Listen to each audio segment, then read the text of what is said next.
Welcome to the New Ventures podcast.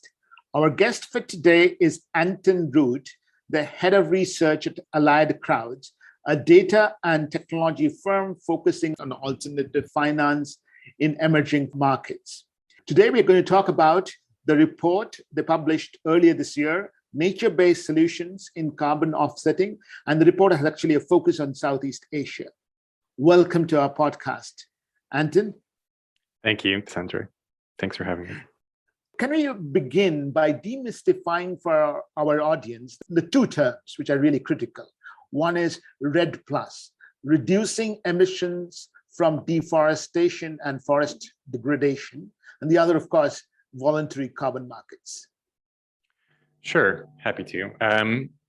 Maybe I'll start with the second one first. So voluntary carbon markets refer to essentially a practice where companies usually, or individuals, or organizations, governments, anyone really, can purchase carbon credits or carbon offsets from projects that are essentially having a positive impact on the climate. So the key there is that this is the voluntary carbon market. This is not the compliance or the regulatory space that you see in some countries or jurisdictions popping up. So this is all essentially companies and, well, usually companies and individuals making the voluntary decision to say, we know that our actions have a negative impact on the environment. We'd like to do something about it. And the thing that we're going to do is essentially offset our emissions with projects that are having a positive impact on the environment. REDD+, so reducing emissions from deforestation and forest degradation, that's REDD. REDD+, it's essentially a subset of the voluntary carbon market. These are projects that only focus on forestry and land use types of projects. So essentially, this is, in simple terms, using the carbon offsetting model as a way to encourage project developers to either plant new trees or not cut down existing trees that they have. So essentially giving them an incentive to better manage their forest and essentially ensure that the forests are there and standing and will be there for a long time and will not be cutting them down or planting new ones on land that's currently being used for something else, for example. Great. So it is REDD+ is subset of the voluntary carbon markets overall. And it seems that Indonesia is the home to the largest number of forestry and land use projects, at least in Southeast Asia. And that, of course, sounds logical. But what is going to be of interest to our audience is that if you can explain to them, a little more details about the typical projects. Who are the sponsors? What are the activities? What's a typical project cost? And what's the time frame for implementation? Thanks. Yeah, sure. So, it really depends on the type of project that you're looking at. Well, in many cases, project developers are essentially entities that are formed specifically for the management of a REDD+ project. So usually a few entities will come together. They'll say, we have this either conservation area that we'd like to ensure that we're protecting, or we have a forest that's bordering a national park, for example, and we'd like to make sure that this forest doesn't come down anytime soon and is, well, hopefully ever really. And the entities will come together. Oftentimes they'll create a company specifically for the purpose of the carbon project. Usually the entities will involve a third party, carbon offsetting developer. So these can be individuals or groups of individuals that have managed other projects in the past. So they kind of know what they're doing. It will also involve folks from any kind of local, for example, a conservation group that's active in the region. They might come and join this consortium. Sometimes we have local governments. Sometimes there are representatives from indigenous groups that are, that live on the land or that help to manage the land. So it ends up being actually quite a diverse cast of individuals and groups that are involved in setting up a project. But really the two key entities, I would say, in my research that I've come across have been entities that are responsible for the carbon component. and then the entities that are responsible for actually managing and carrying out the project. So the way to think about that is the folks that are managing the projects will be the individuals and the companies and the groups that are actually responsible for maintaining the land and ensuring that obviously monitoring it, hiring firefighters, all of that sort of stuff. So making sure that the project is actually doing what it's meant to be doing. And then the carbon component is the actual accounting for the voluntary carbon market. So basically thinking about how many tons of carbon is this forest absorbing, and how does that compare against various baselines? What are things like leakage? So for example, what's the average rate of forest fires in the region, and illegal logging and things like that, which may affect the project's long-term health. So there's there's typically an entity or a group of individuals that are involved in essentially helping to figure that out and manage the process when it comes to working with the certification bodies that will come and will have auditors come and report the activity that's happening on the project. So those will be typically the two groups, and sometimes the project kind of managers and the carbon managers will be quite working in harmony. Other times, it's almost like the carbon developer or the carbon component manager will be quite separate from the actual project activity, and their expertise is really around helping projects to get registered and to make sure that they're able to pass any sort of audits and things like that. It really depends on the expertise of the people behind the projects and what they're doing. Now, in terms of the typical types of projects, so again, it really varies by the various methodologies. So within each project type, there are multiple methodologies. So one might be something around protecting peatland in coastal regions. Some will be around helping to regrow mangroves. Others will be more around basically incentivizing smallholder farmers to plant trees and kind of long-term crops rather than something, essentially cash crops that they can sell at a profit. And other methodologies will be more focused on making sure that existing forests are not cut down and providing an incentive for the landowners to ensure that they're not selling the land to palm oil farmers or things like that. So there is really no typical type of project, unfortunately. And of course, where you are depends quite a bit on what types of projects are available to you. So, if you're not in a coastal region, so you're not going to be, regrowing mangroves or something like that. So it really depends on the type of project, where you are, what entities or what registries are active in your region. I mean, what is fascinating about the way you describe this, Antonio, is the collaboration, are the various types of organizations coming together. And you mentioned, indigenous organizations, conservation organizations, and you mentioned often governments are a part of these projects. Is it kind of fair to say that, for somebody like me who does not know much about these projects, that typically the company is the carbon entity, and the actual project implementation is the conservation nonprofit? Would that be typically right, or perhaps not right? Yeah, that's typically right. Again, it kind of depends on the various types of projects you're looking at, but yeah, oftentimes they'll work together. Of course, as I was saying, there's usually one part of the consortium that's focused more on liaising with the various carbon entities and the registries and the auditors or the verifiers that come and ensure that the project activities are going on.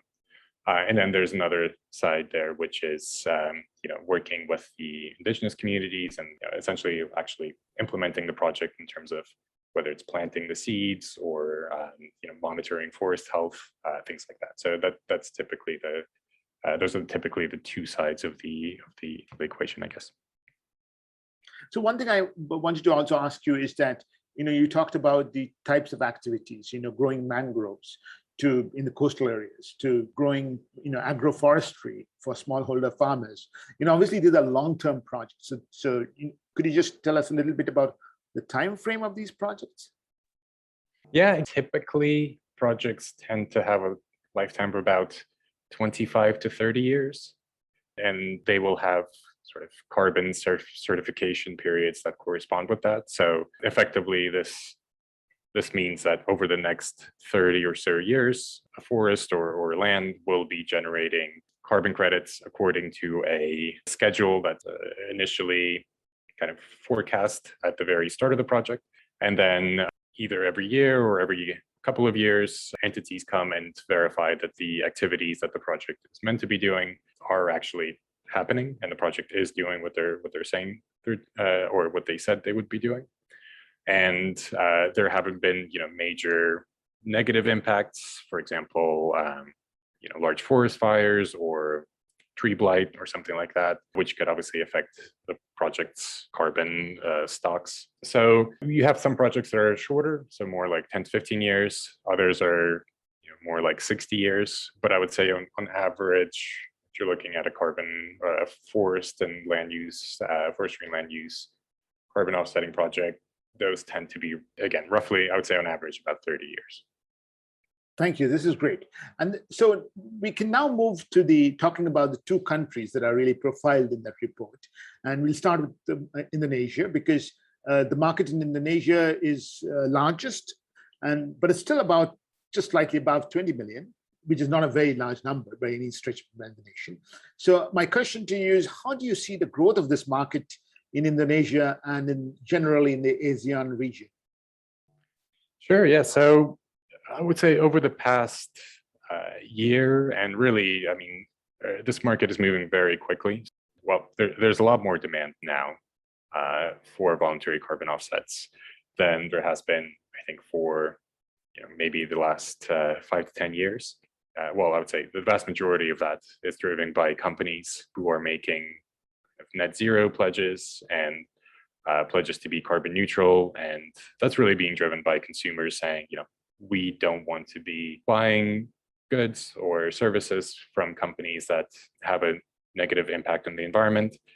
And it's a great way for companies to signal that, they would like to have a positive impact on the environment. And by purchasing carbon offsets, what they're doing is saying, okay, well, we know that we have a negative impact on the environment. Some of these, usually what the companies will say, some of these things we will try to mitigate. What we can't mitigate, we will offset moment, and in the longer term, look to essentially phase out if we can. So really, the growth in the voluntary carbon market over the past year or so has been due to more and more companies coming out and saying we need to be more sustainable. We need to really think about how do we lower our negative impact on the environment. That's in turn driven the demand for carbon offsetting projects. There's a lot of interest now in forestry and land use projects. I think that's for a couple of different reasons, but primarily it has to do with the fact that it's an easy thing for people to understand, right? Or if you're a company, it's easy for you to say, we're emitting whatever 10,000 tons of carbon per year, and the way we're going to mitigate that is by planting trees that will remove 10,000 tons of carbon from the atmosphere per year. That's a really easy thing for people to understand. I think that's one of the key things that appeals to companies when it comes to forestry and land use projects. And it's, these tend to be quite visually appealing projects. Some of the biggest ones in Indonesia, for example, one of the biggest ones in Indonesia, they're also an orangutan sanctuary. So there's a lot of benefit in addition to actually saving the forest and keeping the forest standing. There are additional benefits for the existing ecosystems and promoting biodiversity and things like that. So that's really driving the market, not just in Indonesia and not just in Southeast Asia, but really, really everywhere. I think the prospects are quite good. There are certain things that worry me about this market, and I think I'm happy to talk about those as well. But for the most part, at the moment, the trends are all quite positive. Well, before you get to what is worrying you, let's talk a little bit about Vietnam. You also did a country profile on Vietnam. So maybe, do you want to tell us a little bit of how that market differs from Indonesia? Sure. Yeah. The big difference is there are just fewer projects there. And one of the things we mentioned in the report are the various policies that the government is looking to implement in order to drive more activity, incentivizing landowners to some of these issues and think about, how do they manage land in a more sustainable way, which quite naturally, I think, fits with voluntary carbon and various forestry and land use projects. Really, when it comes to on an international or a government level, there's a lot of that's going on, well, especially now in advance of COP around, what are governments doing to promote the space and what's the coordination among various governments going to be. I think in Vietnam, they're doing a good job of looking to incentivize some of these, types of projects. So even though in Vietnam specifically, they're kind of looking to promote this market. Overall, the spotlight in the report that we had on Vietnam was looking to highlight some of the positive regulatory changes and laws that they're looking to implement there in order to encourage more of this type of activity. Get down from the country level and the overall market level to putting ourselves in the shoes of the project developer. So I'm a project developer in Southeast Asia, and you have other reports which help people understand what are the registries. So how do I go about it? What registry should I sort of go? What's the process I should follow? Sure, yeah. Registries are the tools that the certification bodies use in order to showcase the various projects that they've approved or that are going through the approval process at the moment. And then once those are registered, the registries are also the place where credits are issued, and you can see, or anyone can see really, how many credits have been issued, how many credits have been retired, which companies or individuals or groups are retiring the credits, so on and so forth. So there are a few big registries. Some of the biggest ones include the gold standard. There is the VERA, which is also known as BCS. There is American Carbon Registry and also Climate Action Reserve. Those are primarily focused on the United States. So if you're not based there, I would say those are much less relevant to you. But I would say that at the moment, really the biggest registry and the one that's seeing, I think, the most activity is VERA. So they've registered really the most forestry projects outside of the two American ones. So the registries, they're sort of like the gatekeepers in this space. So in order for a project to be issued credits, they need to apply for these certification bodies or standards bodies. The certification bodies have a list of auditors that they've screened, and they screen on a regular basis. And as a project developer, you have to speak with one of these auditors, invite them to review the project, review the documents you've put together, so on and so forth. And once that auditor is satisfied that your project meets the various criteria that each project must meet, then the standards body will list your project on their registry. And that's when you can start to issue credits through the registry and transfer credits to buyers, whether those be companies that retire the credits right away, or will be more like brokers who hold on to your credits and try to sell them either on your behalf, or will buy them from you and then sell them on to their customers, so on and so forth. The process does tend to take quite a long time. So really for forestry projects, I would say about a year to year and a half would be a fairly optimistic timeline to get registered. Again, this depends on the experience of the team, the familiarity with the process, the verifiers or the auditors that they work with, and the team's experience on that end. Also, obviously, anything around actually setting up the project, getting investment, all of that. I mean, that will also take usually quite a bit of time. So it's not a quick process. And I think the market was designed with that in mind, because of course, if a project are too easily certified and it's too easy to become a carbon offsetting project, then I think there's going to be more skepticism, even more so than now, around the quality of these projects. Of course, if the process takes too long, then that means there's going to be much less activity and less investment and less incentive for projects to be registered. And I understand this issue about maintaining quality versus not frustrating the developers. But what it really boils down to is that the developer or the consortium of developers that you talked about earlier will have to finance themselves for a year and a half as they build the project before they see the certainty of some revenue, right? Yeah, absolutely. Year and a half, sometimes even longer, that projects have between when they apply to register versus when they're actually able to issue the credits. Yeah, so it's not an easy process, and I think a lot of investors are also quite hesitant to, or have been quite hesitant to support projects knowing that there's going to be this time delay. Right. You talked about the issue of credits. Who buys these credits? How do the transactions operate? Is that obviously it's not a exchange, right?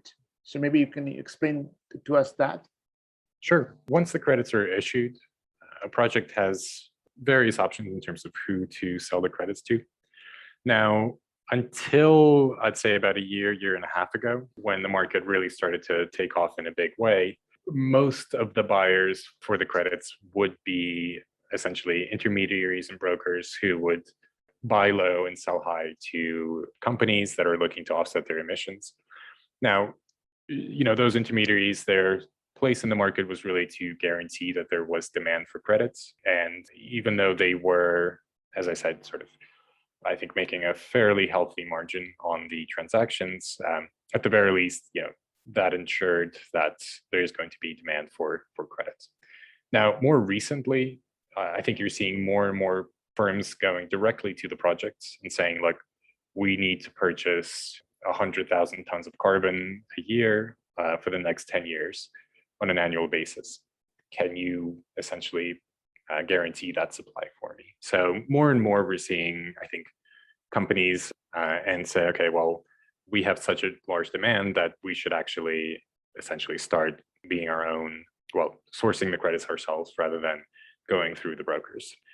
But the other option at the moment is, so you mentioned there the exchanges, and it's true that it's still a bit of a nascent part of the industry. But again, I'd say over the past year or so, there have been increased activity on exchanges. So again, whether that's the project itself listing on the exchange and saying, okay, well, we have 1 million tons of carbon that's been issued over the past year. We're going to go directly to the exchange and try to sell the credits there, or whether that's a broker that's purchased, let's say, 1 million tons of carbon, and they can obviously list on the exchange as well. That's becoming much more common, and in fact, there is actually an exchange it's based out in Singapore that's launching later this year. And they're looking specifically at nature-based solution projects, and it's going to be all over the world. But I would say, given their proximity to Southeast Asia, I think there's probably going to be quite a lot of projects from that region on there as well. So they're becoming a much bigger part of this picture. But ultimately, the people that when you look at brokers, when you look at exchanges, most of the time these are just ways to get credits to companies that are looking to purchase these offsets. So again, there's been an increased demand from firms that at least they say they want to do the right thing and they want to support green projects, and they want to make sure that they're seen as a sustainable brand. So they're the ones who are ultimately driving the demand. And things like, I think a couple of years ago, Warren Buffett put out one of his annual investment or shareholder letters saying that this is something that companies need to do. And you saw an uptick of activity following that. Microsoft's been good in promoting this market, and some quite innovative projects in carbon markets. Stripe, folks like that. Essentially, more and more companies are looking at this as a way to mitigate their carbon footprint, and that's really where the demand is coming from. From large global corporates who are, sort of becoming conscious of their environmental footprint and becoming serious about their net zero type pledges. This is all very interesting. Let's talk about carbon prices. And you've obviously been tracking that a lot. You also have an allied offsets database, right? With the aim to improve the market, at least make more market information available. Tell us a little bit about the allied offsets database project. Sure, yeah. So we put together the Allied Offsets database, well, really about a year ago. So it's still fairly recent. But yeah, what we're looking to do is, at the very beginning, answer basic questions like how many projects are there around the world? Where are they? How many tons of carbon are they issuing? All of that, which at the time, a lot of this data did exist in the market, but it was kind of spread out all over the place. And we wanted to be the place that aggregated it and made it as simple as possible for people to understand what's going on. Then eventually we started to also incorporate more data on the retirements, so the credits that are issued, who purchases them, who retires them, so on and so forth. And then more and more we started speaking with projects themselves and brokers and also started to collect essentially sample prices that feed into our pricing model, which tries to come up with a best guess estimate for the price for a ton of carbon for really any given project from any registry, broken down by things like the year that the credit was issued, the volume of the transaction, so on and so forth. So we're looking to put the best data forward and make it so that anyone who's looking to participate in this market, either as an investor, a project developer, a buyer, a researcher, they have a place where they can go and get everything they need in one place. Right. And I was looking at the data as well. And one of the things that surprised me, and will surprise, I guess, anybody like me, is that the price of carbon weighed according to the project, the country, and so on and so forth. Could you just explain, how that happens? Sure. Yeah. The generally, what's driving the prices in the voluntary market is, and thinking back to who is the ultimate buyer of these credits, right? So these tend to be companies that want to signal to consumers that they're sustainable, they're doing the right thing, they want to basically have a positive impact on the climate rather than a negative impact. So they often use their carbon offsetting initiatives as part of their marketing efforts. So they often like to offset with projects that are, quite visually appealing and have not just the carbon component, so not just an environmental component, but also contribute to the SDGs, so the Sustainable Development Goals, as a way to signal that they're not just having a positive impact on the environment, but they're also helping to do things like provide sustainable, well-paying jobs to local communities, help with things like education efforts in the region, or at least within the project area, or things like healthcare and improved healthcare and things like that. So that's really been one of the key things that drives the price. And then, other types of projects that tend to be quite popular are things like clean cook stoves, sustainable cook stoves. As I mentioned, of course, it's a fairly easy way to say, well, this isn't just helping to keep trees on the ground because people no longer need to collect firewood, but it's also having a positive health impact because these cook stoves burn cleaner, so there are fewer respiratory problems for their users. So those things tend to drive the price of carbon credits. I think it's something that we're going to see change in the next couple of years as more and more people understand that while it's great to have the co-benefits and it's great to have the positive impact on the SDGs and things like that, carbon offsets should be primarily about the carbon, with everything else being a pretty, an important consideration, but something that isn't really driving the purchasing decisions. Whereas I think at the moment, unfortunately, most of the purchasing decisions are driven by how marketable a project is based on things like SDGs, which sometimes correlate with high quality of projects from a carbon perspective, but sometimes they don't. But I think it's a question that a lot of folks are looking into. I mean, here in the UK, we've got it's a global initiative really, but it was started by Mark Carney, the former head of the Bank of England. So he's got this task for scaling the voluntary carbon markets, and certainly quality is one thing that they're looking at, and whether one defines quality as something that's essentially just looking at the carbon component and the environmental component, or whether it's carbon or whether it's quality that's looking at something like what are the additional co-benefits. Those are difficult questions, and a lot of people are thinking about them. And if you ask 10 people what their opinion is, you'll get 10 different answers. So it's certainly not an easy problem to get around. Right. I have got one answer. And you talked about things that are worrying you about this market. So is this sort of variety of ways of arriving at a price? Is that worrying you about the market, or is there something else as well? I think going into COP, there are also things that are a bit unclear around what's going to happen with the rules around carbon credits. And now that more countries every country now has to have emission reduction goals. And for example, a country like Indonesia, no, I'm not saying just take them as an example. If they have large forests that are being protected and those credits are being sold on voluntary carbon markets, they might say, okay, well, we need 1 million tons of carbon to meet our national goal for this year. Private project has 1 million tons of carbon. Some investors are a bit concerned that, what's to prevent that country and that government from saying, look, we're just going to essentially nationalize this project, or we're going to make it very difficult for that project to sell credits outside of the country. There's a little bit of uncertainty around that. I don't think it's going to be any sort of extreme solution, but there could be things like governments needing to approve purchases over a certain size, or in some cases, carbon credits need to stay within a country.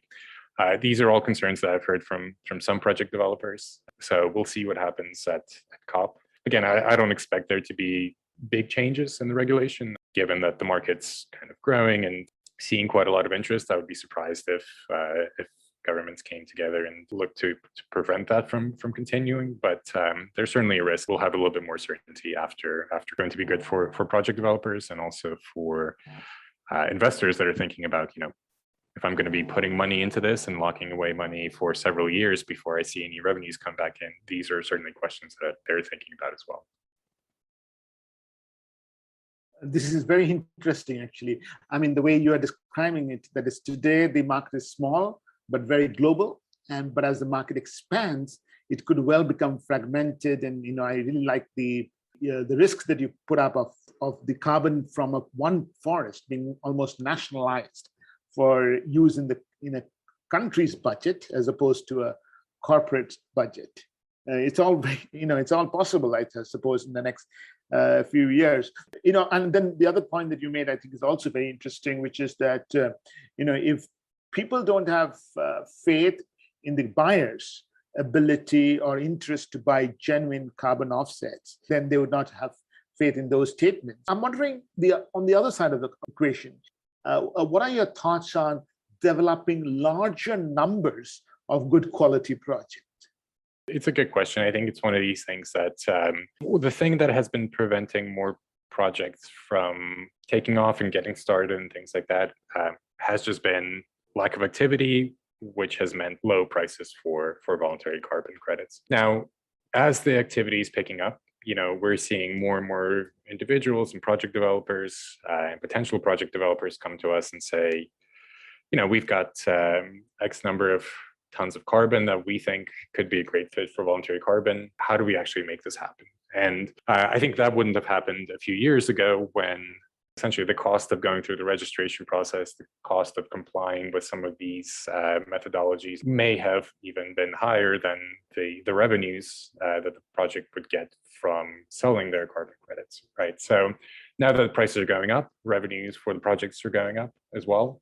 So hopefully that will drive more and more activity in the space. In essence, not every forest can be a carbon offsetting project, and a project does need to prove that there's a baseline of essentially doing nothing, and a project needs to prove that by becoming a carbon offsetting project, they're essentially going to do better than the baseline. There's that understanding as well, that if you buy a forest that was never really in danger, so something that's protected land, national park, for example, in theory, those tranches of land, they wouldn't qualify to be a carbon offsetting project. To me, again, the key thing is, prices going up, potential revenues going up. That's going to drive more and more activity. One word of caution is, we've seen a lot of potential project developers come to us and say, we have this land, we're doing X, Y, and Z with it. Can we get carbon credits for it?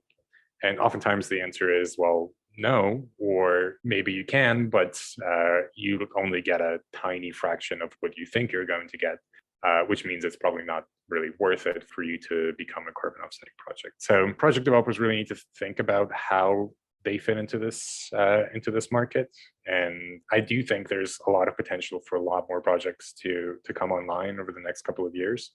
If you look at some of these projections that, for example, the task force for scaling the voluntary carbon markets that I mentioned earlier, this potentially becoming a $50 billion a year market in the next 10 to 15 years.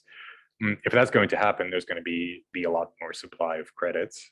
But whether that actually materializes or not, that goes back to some of the things that I mentioned earlier around ensuring that the quality stays high so that people actually trust the projects, because really a few bad apples can really spoil it for everyone else. But also making sure that the registries keep fairly high and time-intensive processes in place to ensure that the carbon credits are actually genuine and the projects are doing what they're meant to be doing. At the same time, there's certainly pressure on registries to make the process more straightforward and to make it easier to register. So of course, by reducing, making some of the hurdles less difficult to get around, that's going to incentivize more and more projects as well. But I would say that's probably not a good thing in the long term for the market, because that's going to invite more not so great projects to come on. So again, the key thing is prices going up, more activity, more demand. That's already having a big impact on the supply, and we'll continue to monitor over the next year, 6 months, how that translates to new projects coming onto the pipeline, sort of looking to apply to register on these with these various certification bodies. Interesting. Maybe we can end the podcast by just talking a little bit about your organization, and especially I know you have other offerings in Southeast Asia.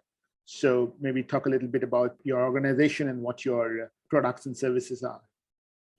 Yeah, absolutely. So we've been around for 6-7 years now, something like that. We've worked with a number of various groups from the likes of GIZ, World Bank, UNDP, etc. What we've done is really look to connect funders and investors and grant-making bodies, etc., with entrepreneurs and with projects across the world, really. We've looked quite in depth at things like crowdfunding. So thinking about how do you mimic what's going on in places like the US and the UK when it comes to equity crowdfunding or peer-to-peer lending, or even really donation-based crowdfunding and things like that.